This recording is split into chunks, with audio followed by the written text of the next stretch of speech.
sell, almost without exception. And sometimes the best thing to do before you even start is, who do I want to sell this to? Who's going to buy this? It's also a product. Yeah, You should look at the business as a product, just like the products of the business, and treat them as separate. So the name of your company is the company, and package it and treat it like a product. And the products you sell to customers are a product. So you've got always at least two. And you gotta treat them as separate. Because at some point you're gonna get bored with your business. Because after 3, 5, 10 years, you just get tired. we have two companies in our portfolio right now. Liquidity Corporation, which is nanofiber technology water filtration, and we will begin manufacturing and distribution in India next year, but we know exactly who's going to buy that company, and I can almost tell you what the price is going to be, because we have a niche product that they need, Brita, that they need in their portfolio. They can't do it, and we have the better technology. We have another company that will Sorry, exit. what's the technology? Water that called? filtration. Water filtration, zero gravity osmosis through high-tech nanofiber pads, and it's really cool. We have an interesting one called Somar that's also going to be exited 18 months. When you think about this, there are hundreds of millions of laboratory rats in lab trials all over the world. And when they take 100 lab rats and they're going to inject them and do stuff, the technology in most research labs is to take Swiffery pens and write numbers on them and mark them, and that's the way they track them. We have SoMark, we have a device we invented that has RFID dye that tattoos the tails of the rats, so when they're loose, you track them with RFID signals. So the tracking and the aggregation of the data is automated. That'll exit pretty fast. So every one of these, when you think about it, there's somebody somewhere who could buy it. There's somebody somewhere who doesn't have it, and it is exactly like a product. So UPS has the same system. Who does? UPS. Yeah, it's exact same system, except they don't put it on rat tails. Because you got curved space and you got certain density. Now, part of the opportunity you have is Henry, first trip here to this part of the world. He's had a few years of experience. He's sharing things that most Palestinians don't share. He's sharing some mistakes. He's sharing them publicly, and he's telling you what he learned. Part of the reason T2VC, and he's part of T2VC, he's bought into T2VC to put where his heart is. He's sharing experiences with you guys with a payback expectation.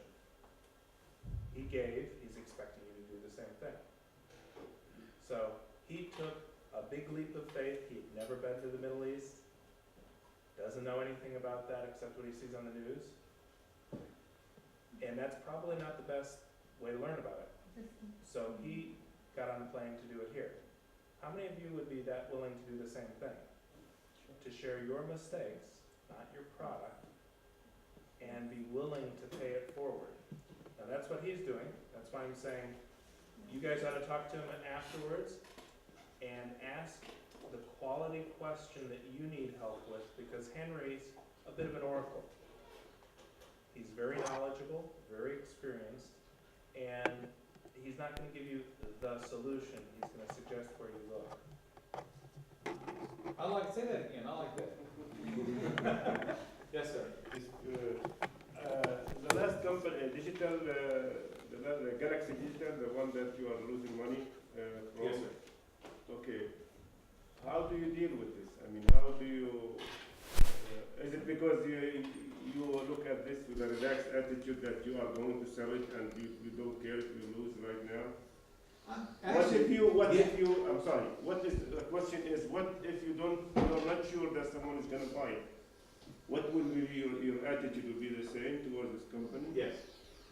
Is this an emotional thing, or is it? What makes you love? Do you love your investment? I mean, No, I don't love my investment right now. The investment's negative. I don't love it at all. But there's two things I want to answer. I want to answer one question you didn't ask. I'm pretty confident this will sell. So, you know, you don't have 100%.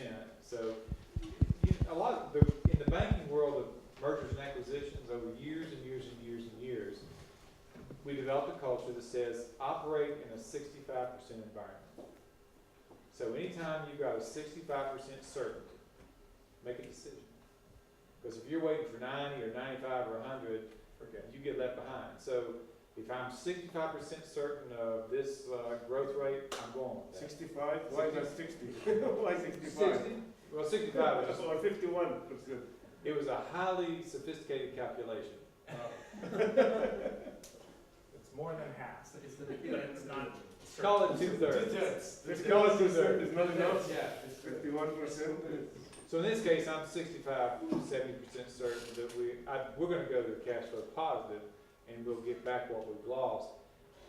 So I think the worst thing that's likely to happen is over 2 or 3 years, you know, we make a little bit of money and get paid back and We're seeing this. be all right. But you asked, there's a question, I want to tell you all what's happening right now, today. So last night, we have a young CEO, we have 2 salespeople and 2 engineers. This is a classic small company. Just like here. Just, yeah, classic small company. And I put a little bit of money in it, and some other folks put some money into it. And the CEO is wonderful, smart, hardworking, passionate, and not worth a dead gum with the P&L. He just won't spend time on his income statement and watching cash flow. So panicked email comes up. We're out of money. Like when we got back last night, we're out of money. We can't meet payroll, or we can barely meet payroll. In any event, what's really cool about this, the CEO, young CEO, and 2 salespeople and 2 engineers had a meeting, realized they were going to be short on payroll, and the reason was he hadn't been good with his projections. And they said, well, we kind of did it. So all 5 of them, yesterday, went around town where they lived and signed up to become bartenders from 6 o'clock at night to 11, nights and weekends, so they could continue to work free all day long. And so when that happens, you can tell yourself, I've got a pretty good chance that I've got people who are not going to quit. And yeah, and we'll find the money, and we'll do okay. But it's not running out of money that scares me. If somebody said, I've run out of money, I don't know what to do, what can you do to help me? That would worry me. Different question. Much different question. These guys, said, but it's my mistake, I don't like it, sorry about that. I don't like it, so here's what we're gonna do. Doesn't mean we don't have to raise more money, but they're handling it. And that kind of incident gives me confidence that a year from now, 2 years from now, 3 years from now, we'll be in good shape. Did that answer your question? Yes, sir. Question. Do you find that you came up with a product or an idea that's ahead of its time, and you put all your effort into it and to get it, and you know that it's going to be a seller, but it doesn't sell. At least at that, at that moment in time. What would you do about it? Would you, you know that it has a future, but when it was ready for the market wasn't ready for it. What do you do in that case? Do you shelve it, you go and do something else, you keep at it, try to convince, because, It's sometimes, I don't know. I mean, you sometimes, I remember in 1992, at our bank, I pitched an approach to say branchless banking. I said, we're going to eliminate branches, we're going to go to modern internet-based banking, and blah, blah, blah. Big deal. 30 years ago. Big deal. Big deal. Expensive. And absolutely wrong. At that time. It's not wrong now. But in 1992, it was dumb. I mean, it's a great idea. Look how cool it could be, how much money it saves. And I did some research. I had a research commission, blah, blah, blah. Didn't work. And the reason was it was about 15 years, maybe 20 years ahead of its time. Everybody's doing it now, and it's working. I think in some cases, the only answer is, if you can get in historical context, is to fold your hand. Just fold your hand. I did it wrong. I'm too soon. I did the research wrong. Fold your hand. There was the guy, you remember, I don't know if you remember this here, remember New Coke? You may not remember this, it was huge in the United States of America. Coca-Cola introduces New Coke, brand new brand. Cherry Coke? Yeah, it was one of the biggest brand changes in the world. And they folded it. And I was in a leadership training class with the guy who was the head of research for Coca-Cola, who led the project to do that. And we were having this encounter group one night, and he started crying. And he just sat there and he said, I swear the research was right. And he said it over and over and over and over.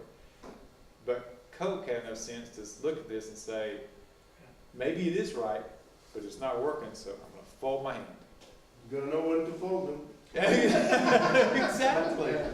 You know, it goes against sort of what we're saying, that one has to be innovative and Persistent. You know, you fall into this trap. You want to be innovative, but the market isn't ready for it, or you're ahead of your time. And somehow, it can throw people into some kind of... I'm gonna pose one here.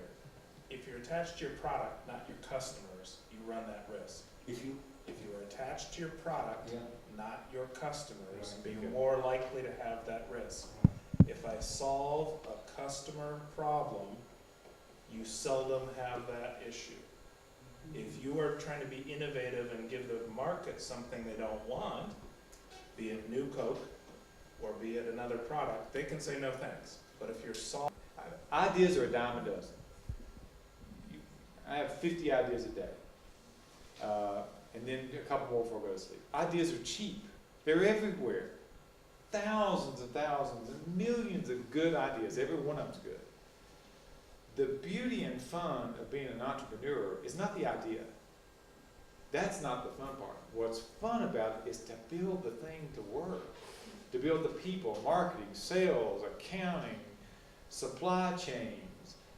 You take what is just a cheap idea and you build a functioning organization that brings it to life. That's the fun part. So I guess one of the lessons we may learn over time is don't get caught up that the idea or the thing is what you're about. It's about the organization structure and the sales you're trying to build. That's what's fun. And that's what we need help with. Yeah, well, that's a hard admission though by most people, because they start with the idea. And that, I think, is where Henry was at the very beginning. He built 26 people around the idea, not gave 26 people the idea to build the business. And that's probably the evolution that he's trying to share, is get the idea that you can share with others to take your idea forward. Don't make them take your idea. And there's a subtle Yeah. difference a there. telecom company is boring as an idea. As an idea, it's just a snore. I mean, who could possibly get excited about, hey, we're going to take a telecom company and make it from retail to business to business? Oh, it's boring, but it's really fun to say, how do we work the IT into the call center, and our management structure's not right, and who are the real people we need, and how do we build that team out to work? Now that's fun, creative, challenging, rewarding, and fun. But the idea, could care less. So it's the process. Yeah, it's the building. But It's building it's- something. Yeah, yeah. So the person will produce. So the person is. No, I mean, it's actually it's the creativity and the creation of something. Yeah. That's a subtle distinction. It's the creation, The creation of not of the product, but the solution for the customer. And I keep coming back to, yes. if you keep building the building and you forget that you have to put people in it, you got a problem. So we have to concentrate basically on the people. The problem and the customer. The Not the customer product. needs. One last question. I'm sorry, I've asked too many questions. No. This is why we're doing it. There are some client people, or are they robots? Yeah, this is gonna be a test. University students understand that. Right. Pop quiz.